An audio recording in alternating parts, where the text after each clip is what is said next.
Bonjour, frères et sœurs en Christ, que Dieu vous bénisse. Par la grâce de Dieu, on va continuer notre étude biblique du livre d'Apocalypse. Aujourd'hui, on va commencer par la lecture, par la prière d'ouverture et ensuite la lecture intégrale du chapitre 6.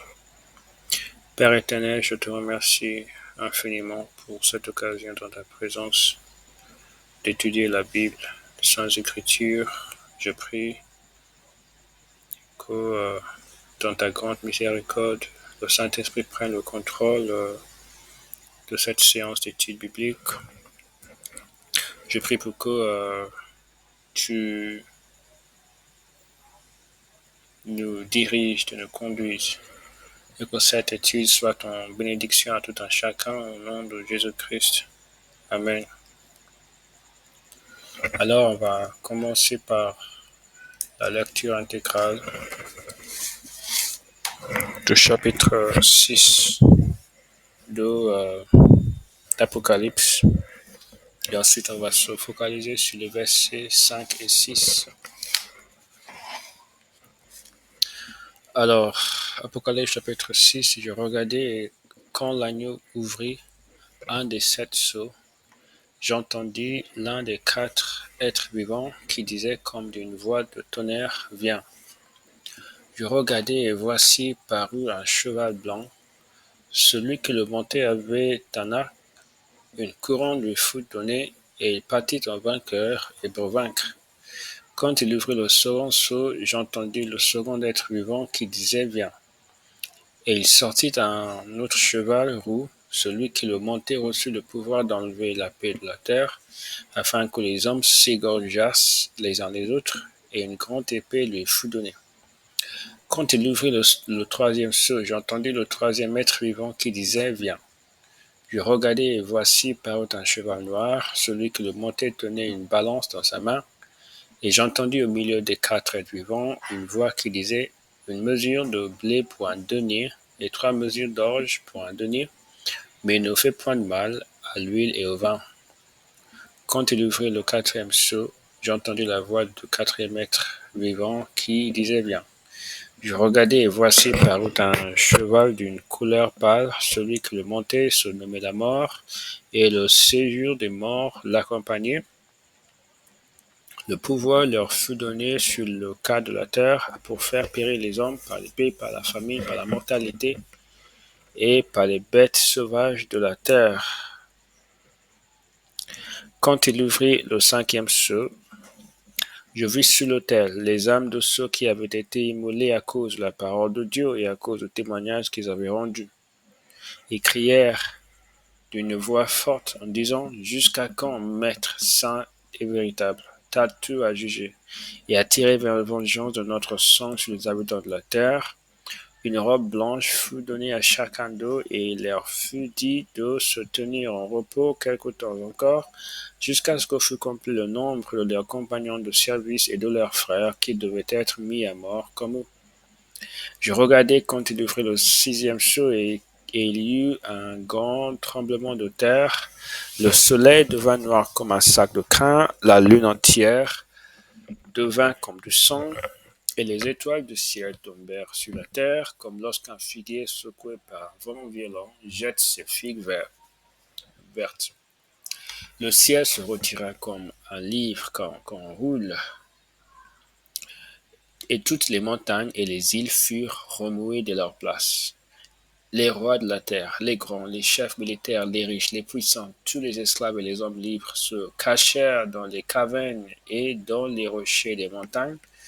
Et il disait aux montagnes et aux rochers, tombez sur nous et cachez-nous devant la face de celui qui est assis sur le trône et devant la colère de l'agneau, car le grand jour de sa colère est venu et qui peut subsister. Gloire à Dieu. Amen. Ok. Alors, aujourd'hui, on va se concentrer sur les versets 5 et 6. Apocalypse chapitre 6, verset 5. Quand il ouvrit le troisième sceau, j'ai entendu le troisième être vivant qui disait, viens. Je regardai et voici parut un cheval noir. Celui qui le montait tenait une balance dans sa main. Et j'entendis au milieu des quatre êtres vivants une voix qui disait, une mesure de blé pour un denier et 3 mesures d'orge pour un denier, mais ne fait point de mal à l'huile et au vin. Amen. Donc on voit ici qu'à à l'occasion de l'ouverture du troisième sceau, parut donc un cheval noir. Donc la couleur de ce cheval, cette fois-ci, c'est la couleur noire. Et nous savons que la couleur noire, c'est une couleur qui est associée à tout ce qui est négatif, parfois à la mort, parfois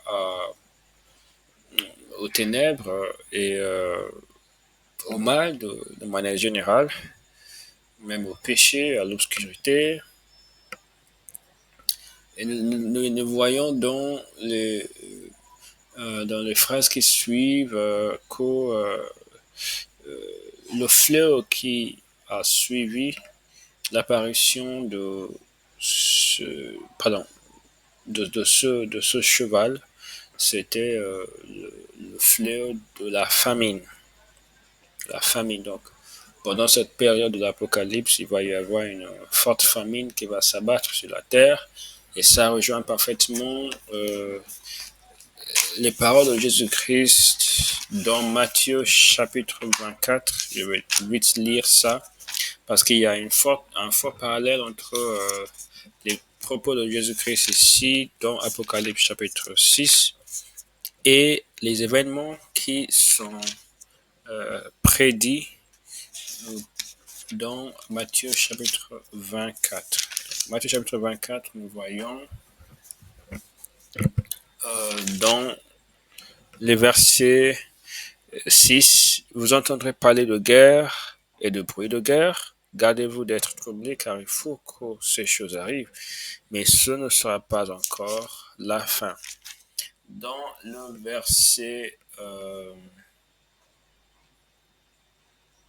Dans le verset 7, il est dit, une nation s'élèvera contre une nation et un royaume contre un royaume. Et il y aura en divers lieux des famines et des tremblements de terre. Donc, la famine est établie comme l'un des signes des derniers temps, comme l'un des choses qui vont arriver pendant le temps de la fin.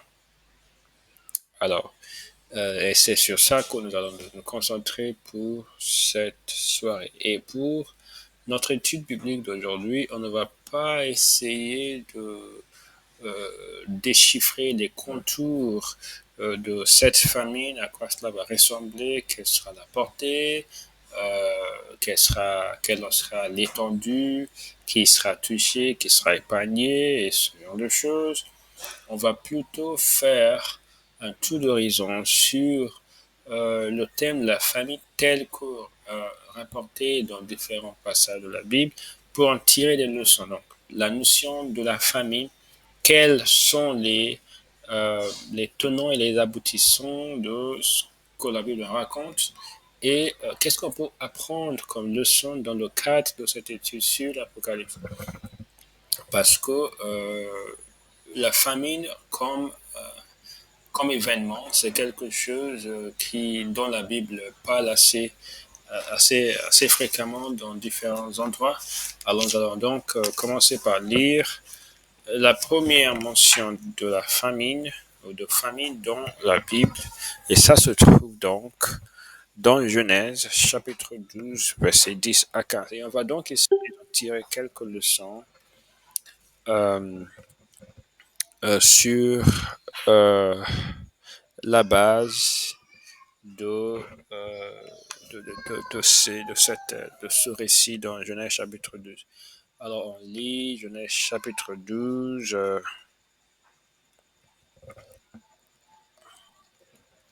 Genèse chapitre 12.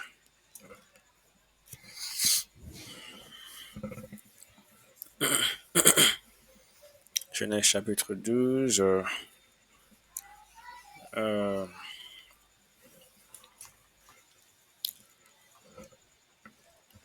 Genèse chapitre 12. Juste un moment.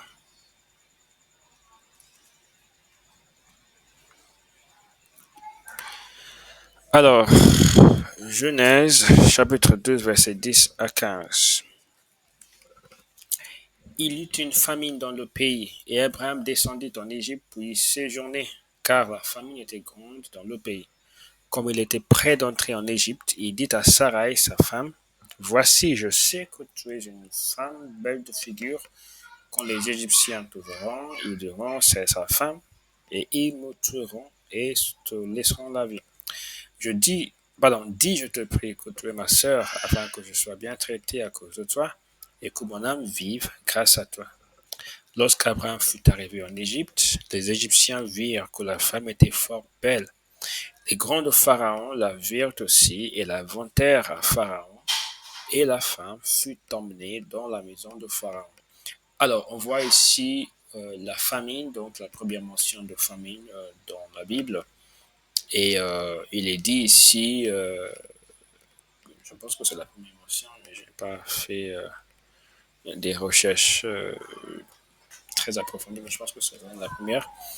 Euh, donc ici, la Bible parle de la situation dans laquelle s'est trouvé Abraham à l'époque. Il y eut une famine, donc Abraham descendit en Égypte. Donc il décida de descendre en Égypte pour y séjourner. Alors on voit que cette décision, selon la manière dont elle est racontée dans ce passage, n'a pas été suivie d'une recherche de la face de Dieu. Donc, il y eut une famine et prit une décision. Or, cette décision, selon toute vraisemblance, n'a pas été précédée par la recherche de la face de Dieu, n'a pas été le, le résultat d'une confirmation de la part de Dieu. Nous savons qu'Abraham était une personne qui était toujours guidée par Dieu dans toutes ses démarches. Mais on voit ici que la pression donc de la famille le fit prendre une décision qui était de descendre en Égypte sans forcément que ce fût clairement établi comme la volonté de Dieu.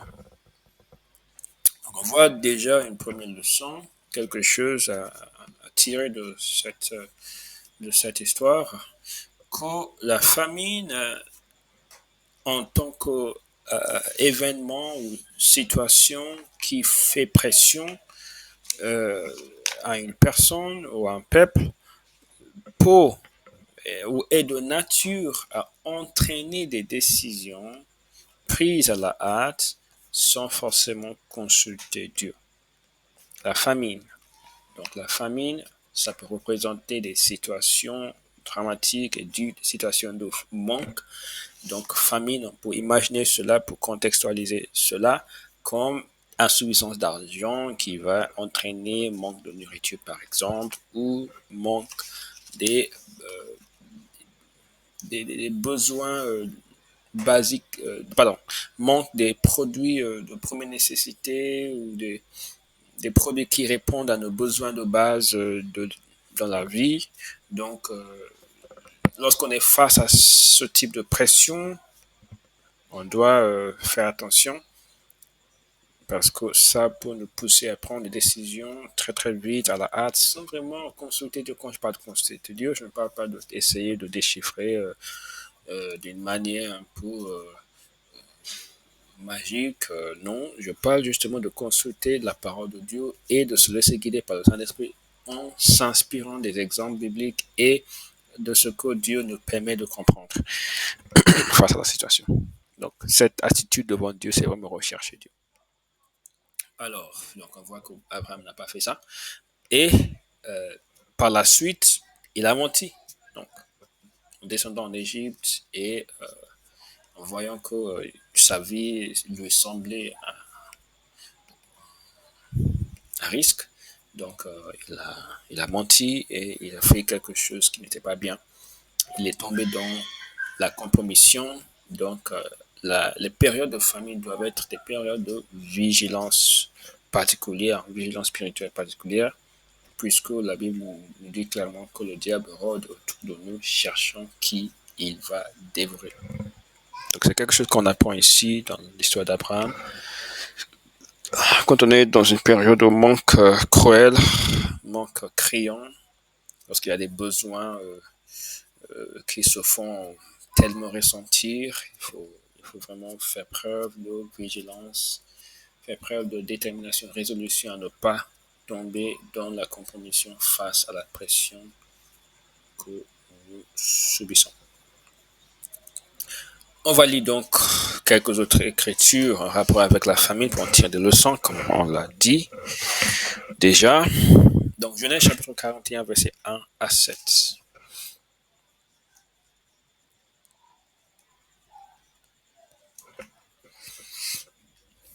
Donc, le contexte est l'Égypte. Au bout de 2 ans, Pharaon eut un songe. Voici, il se tenait près du fleuve. Et voici 7 vaches belles à voir et grasses de chair montèrent hors du fleuve et se mirent à paître dans la prairie.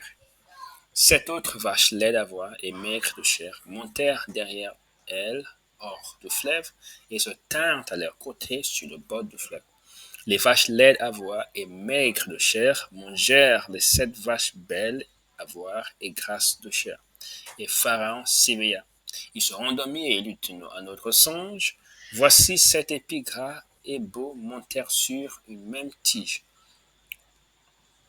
Ok, on va juste continuer. Et 7 épis maigres et brûlés par le vent d'Orient poussèrent après eux. Et les épis maigres engloutirent les 7 épis gras et pleins, et Pharaon s'éveilla, voilà le son. Alors, qu'est-ce qui s'est passé par la suite? Dans le verset 28, il est dit, donc, comment il s'appelle? Joseph a expliqué le rêve à Pharaon, etc., etc., qu'il s'agissait de la famine qui allait s'abattre sur le pays. Donc, à partir du verset 28, il donne son conseil, et ça nous intéresse. Ainsi comme je viens de le dire à Pharaon, Dieu a fait connaître à Pharaon ce qu'il va faire. Voici, il y aura 7 années de grande abondance dans tout le pays d'Égypte. 7 années de famine viendront après elles, et l'on oubliera toute cette abondance au pays d'Égypte, et la famine consommera le pays. Cette famine qui suivra sera si forte que l'on ne s'apercevra plus de l'abondance dans le pays.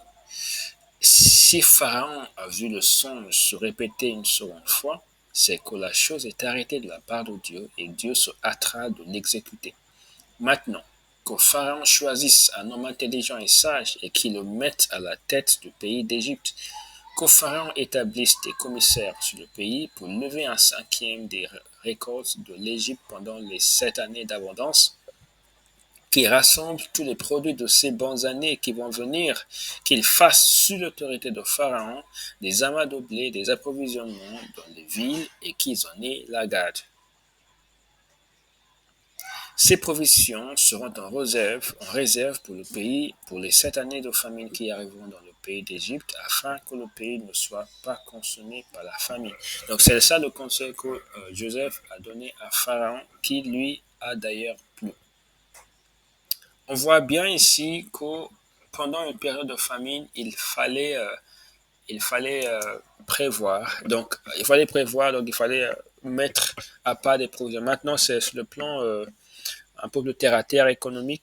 En tant que chrétien, on doit être sage. On doit savoir que la vie est faite de haut et de bas, de période d'abondance, période de 17, période où ça va bien, période où ça ne va pas bien. Et donc, pendant les périodes où ça va bien, il faut vraiment mettre de côté des économies, il faut mettre de côté des provisions. C'est vraiment un principe qu'on peut apprendre dans la Bible. C'est pas quelque chose, c'est pas quelque chose qui témoigne un manque de foi. Non, c'est vraiment quelque chose, on peut voir ça clairement, que c'était un conseil inspiré par le Saint-Esprit donné à Pharaon par un homme qui suivait Dieu. Donc, quand il y a des périodes d'abondance, il faut vraiment être prudent, ne pas dire oui, oui, en fait, ça marche bien maintenant, donc mieux vaut dépenser, mieux vaut accroître les dépenses. Non, il faut être sage. Il faut savoir faire des économies, il faut savoir mettre de côté des provisions pour le mauvais jeu qui va presque certainement arriver un jour. Quelque chose peut juste nous tomber dessus et il va y avoir une grosse dépense à faire.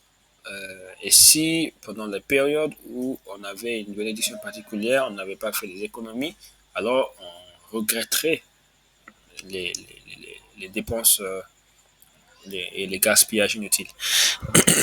Alors, donc c'est quelque chose qu'on apprend ici. C'est vraiment ça la leçon de base. Euh, dans cette occasion particulière, Dieu avait donné une vision, une révélation concernant ce qui allait se passer.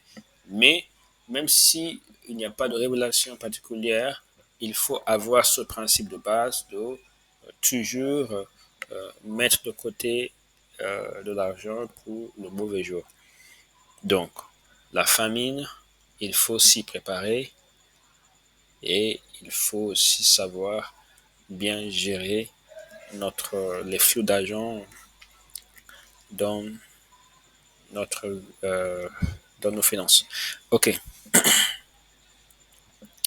Alors, on va lire ensuite chapitre 42, verset 1 à 5, en rapport avec la famine. Encore une fois, Genèse 42, 1 à 5.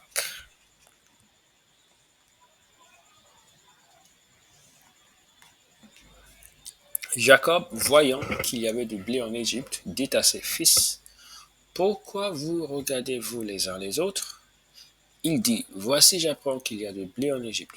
Descendez-y pour nous en acheter là, afin que nous vivions et que nous ne mourions pas. 10 frères de Joseph descendirent en Égypte pour acheter du blé. Jacob n'envoya point avec eux Benjamin, frère de Joseph, dans la crainte qu'il ne lui arrivât quelque malheur. Les fils d'Israël vinrent pour acheter du blé au milieu de ceux qui venaient aussi, car la famine était dans le pays de Canaan. Amen. Amen. Donc, on voit ici que pendant cette période de famine intense, ils ont pris une décision sage de aller là où il y avait des provisions pour s'en procurer. Ça, encore une fois, c'est une leçon de la proactivité, le fait d'agir, le fait de ne pas trop tarder, ne pas trop tergiverser lorsqu'il y a vraiment une situation dramatique. Il faut savoir agir avec prudence. Agir avec prudence. Donc, en l'occurrence, une décision a été prise vite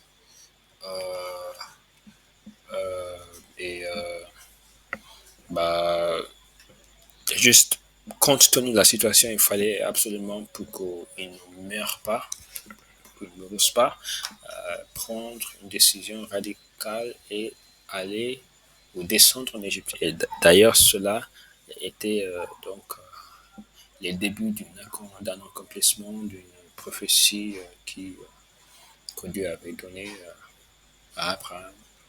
Il y avait de cela, je pense, probablement des dizaines d'années. Des dizaines d'années. Ok. Donc on va lire 45 versets 5 à 7 pour tirer les leçons autour de la famine. Genèse 45, 5 à 7. Maintenant, ne vous affligez pas et ne soyez pas fâchés de m'avoir vendu pour être conduit ici, car c'est pour vous sauver la vie que Dieu m'a envoyé devant vous. Voilà 2 ans que la famine est dans le pays et pendant 5 années encore, il n'y aura ni labour ni moisson. Dieu m'a envoyé devant vous pour vous faire subsister dans le pays et pour vous faire vivre par une grande délivrance. Amen. Donc Joseph ici a pardonné à ses frères leurs torts et leur a dit que Dieu, la main de Dieu était derrière sa situation. Dans cette situation, Dieu avait tout orchestré, Dieu avait tout arrangé en quelque sorte afin que sa volonté parfaite arrive. Quelle leçon. Donc on voit ici que Dieu avait euh, fait précéder Joseph. euh, Dieu avait envoyé Joseph en Égypte pour que sa famille subsiste, pour sauver leur vie. Pour sauver leur vie. Parce qu'on ne sait pas à quel point la famine était terrible si, à un moment donné, l'Égypte allait arrêter de vendre des produits, justement parce qu'il fallait s'occuper de leurs propres citoyens. Et puis, si ils ne s'étaient pas installés en Égypte, peut-être qu'à un moment donné, ils auraient crevé de faim parce que même l'Égypte ne vendrait rien, etc. Donc, Joseph a été envoyé en Égypte pour les dévancer là-bas et pour leur frayer le chemin afin qu'ils viennent. Donc, Dieu, on voit ici que Dieu pourvoit aux besoins des siens. Il faut qu'on lui fasse confiance. Il faut vraiment qu'on lui fasse confiance. Dieu, il se souvient de nos besoins. Il est notre Père. Et si on croit que Dieu est notre Père, alors nous devons avoir cette attitude devant lui d'humilité, euh, vraiment d'humilité, de sincérité, de foi. Cette foi, on doit avoir cette foi que oui, Dieu est notre Père, donc Dieu prend une responsabilité particulière à notre égard. Dieu est notre Père.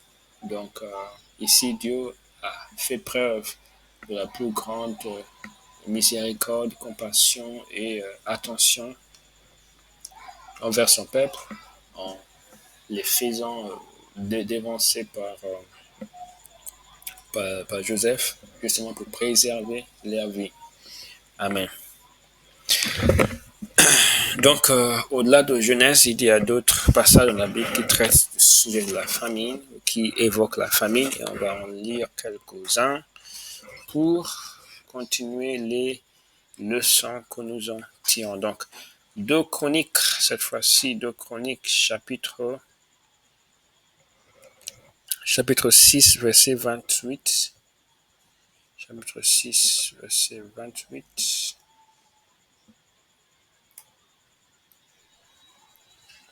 Quand la famine, la peste, la rouille et la naie, les sauterelles d'une espèce ou d'une autre, seront dans le pays, quand l'ennemi assiégera ton peuple dans son pays, dans ses portes, quand il y aura des fléaux ou des maladies quelconques, si un homme, si tout ton peuple Israël fait entendre des prières et des supplications, et que chacun reconnaisse sa plaie et sa douleur, et étende les mains vers cette maison, exauce-le des cieux, du lieu de ta demeure, et pardonne, rends à chacun selon ses voies, toi qui connais le cœur de chacun, car seul tu connais le cœur des enfants des hommes.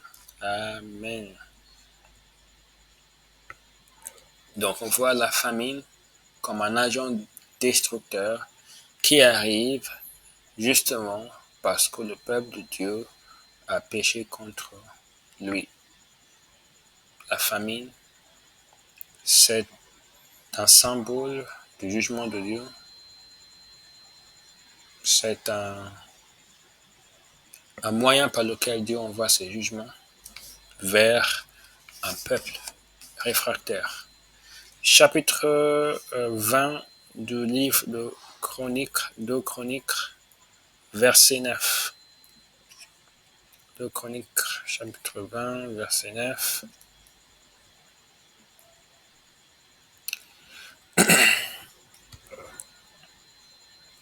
S'il nous souvient quelque calamité, l'épée, le jugement, la peste ou la famine, encore une fois, la famine est mentionnée parmi les calamités, parmi les désastres que Dieu peut permettre d'arriver, nous nous présenterons devant cette maison et devant toi, car ton nom est dans cette maison.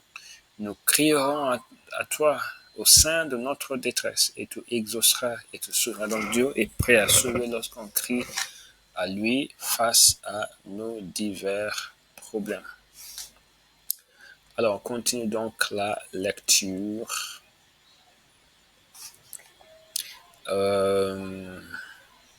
Psaume, chapitre 105, verset 19. Psaume 105, verset 19.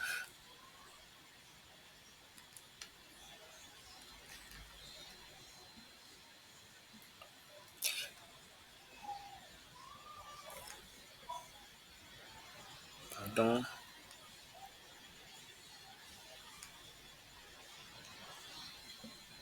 Ok, plutôt verset 16, plutôt. Il appela sur le pays la famine, il coupa tout moyen de subsistance. Donc, Dieu a coupé les moyens de subsistance.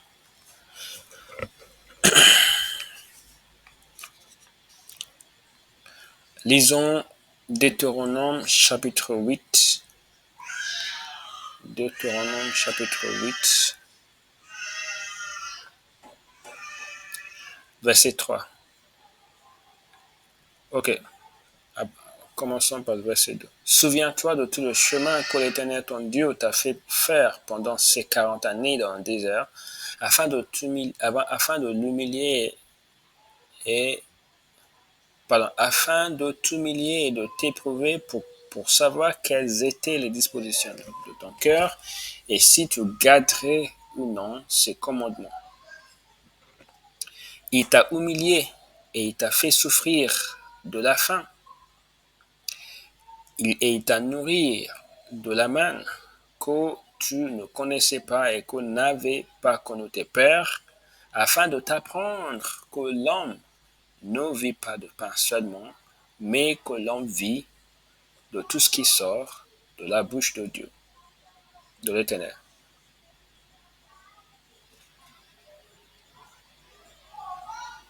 Amen. Donc on voit ici que la famine ou la faim, de manière particulière, est quelque chose, un moyen par lequel Dieu nous éprouve. Dieu nous met à l'épreuve. Il éprouve notre cœur si nous sommes loyaux, si nous sommes humbles devant lui, si nous savons nous incliner sous la main puissante de Dieu. Pour savoir, par exemple, ce qui est arrivé à Job, si nous servons Dieu rien que pour les choses que nous en recevons ou que nous en obtenons, d'accord? Donc, Dieu, par le moyen de la famine, de la faim, il éprouve nos cœurs, il teste nos cœurs. La Bible dit ici, il t'a humilié, Dieu lui-même. Il t'a fait souffrir de la faim. Donc, tant que nous sommes ici sur terre, Dieu nous fait passer par les épreuves. Il t'a fait souffrir de la faim et il t'a nourri de la main, etc., etc., afin de t'apprendre que l'homme ne vit pas de pain seulement, mais que l'homme vit de tout ce qui sort de la bouche de l'Éternel. Amen. Jérémie chapitre 14, verset 15 à 16, voit aussi dans quelle optique il est évoqué la notion de la famine dans le livre du prophète Jérémie. Jérémie chapitre 14, verset 15. C'est pourquoi ainsi parle l'Éternel sur les prophètes qui prophétisent en mon nom sans que je les ai envoyés et qui disent « Il n'y aura dans ce pays ni épée ni famine ». Ces prophètes périront par l'épée et par la famine. Donc on voit ici que la famine, c'est un moyen de jugement de Dieu. Un agent de jugement de Dieu. Verset 16. Ceux à qui il prophétise seront étendus dans les rues de Jérusalem par la famine et par l'épée. Il n'y aura personne pour leur donner la sépulture, ni à eux, ni à leurs femmes, ni à leurs fils, ni à leurs filles. Je répandrai sur eux leur méchanceté. Chapitre 15, verset 12.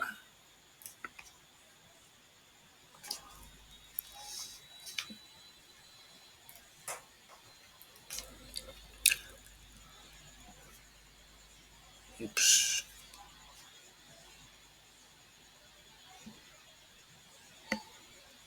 Il me semble que j'ai fait une erreur. Pardon.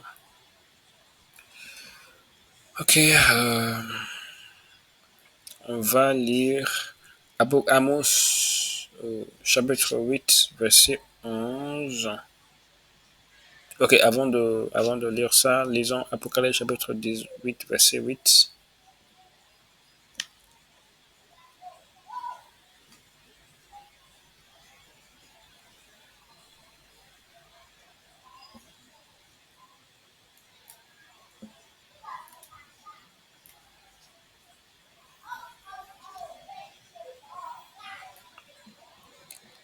À cause de cela, donc, commençons par le verset 7.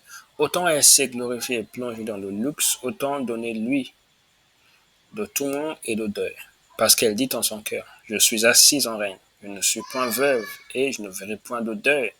À cause de cela, en un même jour, ces fléaux arriveront, la mort, le deuil et la famine. La mort, le deuil et la famine. Et elle sera consumée par le feu, car il est puissant le Seigneur Dieu qui l'a jugé. Donc, la famine, encore une fois, comme agent destructeur de jugement de Dieu. Finalement, sur ce rapport, lisons Amos chapitre 8, verset 11.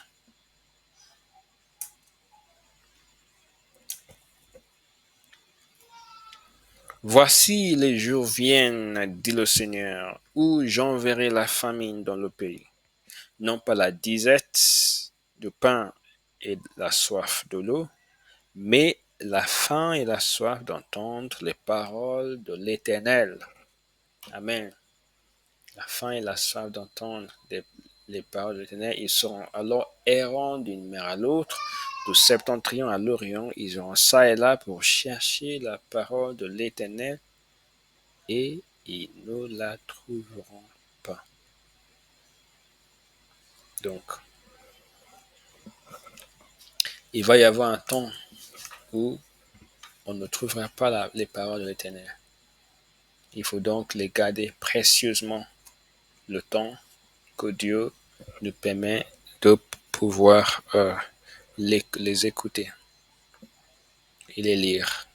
Il faut donc y être obéissant toujours. Finalement, la dernière écriture, c'est Psaume chapitre 33, verset 18 à 19.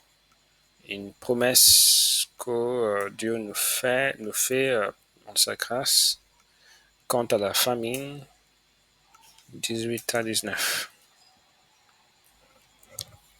Voici l'œil de l'Éternel est sur ceux qui le craignent, sur ceux qui espèrent en sa bonté, afin d'arracher leur âme à la mort et de les faire vivre au milieu de la famine. Amen. Craignons donc l'Éternel et nous n'aurons jamais à craindre la famine. Amen. Gloire à Dieu. Donc, ce sont différents passages en rapport avec la famine. Et n'oublions pas que c'était le passage dans Apocalypse chapitre 5, chapitre 6, verset 6, qui nous a conduit dans toute cette, dans cette lancée-là. Alors, donc, je relis ça Et j'entendis au milieu des quatre êtres vivants une voix qui disait, une mesure de blé pour un denier et trois mesures d'orge pour un denier, mais ne fait point de mal à l'huile et au vin. Préparons donc pour cette période de grande épreuve où on va être testé par la famille et croyons en Dieu que, tel qu'il nous a promis dans Psaume chapitre 33, au verset euh, Psaume chapitre 33, au verset 19, il nous fera vivre au milieu de la famille. Amen. Père éternel, je te remercie pour cette étude biblique autour de la famille. Merci pour les choses que tu nous as apprises dans la parole. Je prie pour que tu nous les fasses garder en mémoire, Seigneur. Garder dans notre esprit, garder notre cœur, afin que nous vivions par elle, au nom de Jésus-Christ. Merci pour ta parole encore une fois, au nom de Jésus-Christ. Amen. Que Dieu vous bénisse.